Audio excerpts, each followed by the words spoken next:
আসসালামু আলাইকুম বন্ধুরা, কেমন আছো সবাই? আশা করছি সবাই খুব ভালো আছো। আজ আমি একটা রেসিপি শেয়ার করব তোমাদের কাছে। চলো দেখে নিই। প্রথমে আমি একটা পেঁপে ভালো করে কেটে ধুয়ে পিস করে রেখেছি। এরপর পেঁপেগুলোকে ভালো করে একটা গ্রেটারের সাহায্যে গ্রেট করে নেব। আমার পেঁপেগুলো গ্রেট করা হয়ে গেছে।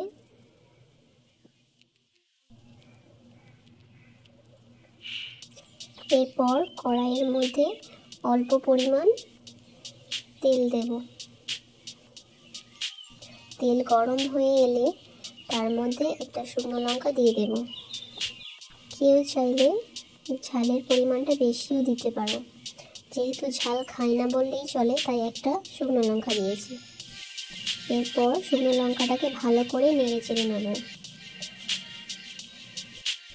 গ্রেট করে রাখা পেঁপেগুলোকে কড়াইয়ের মধ্যে দিয়ে দেব। ভালো করে পেঁপেগুলো নেড়ে চেড়ে নেব।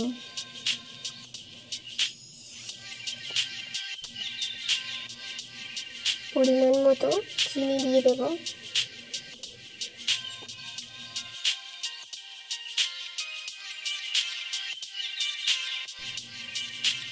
চিনি দিয়ে ভালো মতো নেড়ে নেব। এরপর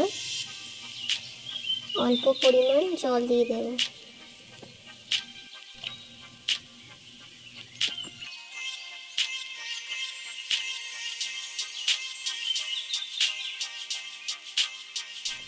জল দিয়ে ভালোভাবে নেড়ে নেব এবং 5 মিনিটের জন্য সিদ্ধ হওয়ার জন্য ছেড়ে দেব। পেঁপেটা সিদ্ধ হয়ে এসেছে।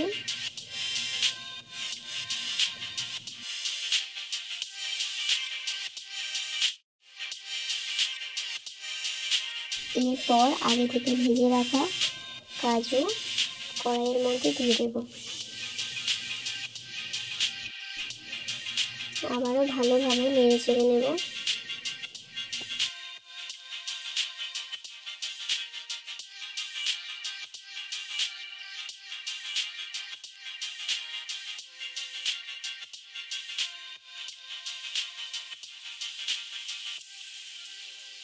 ব্যাস, তাহলেই রেডি পেঁপের প্লাস্টিক চাটনি। গরম ভাতের সাথে অসাধারণ লাগবে। তোমাদের কেমন লেগেছে আমার এই রেসিপিটা অবশ্যই কমেন্টে জানিও।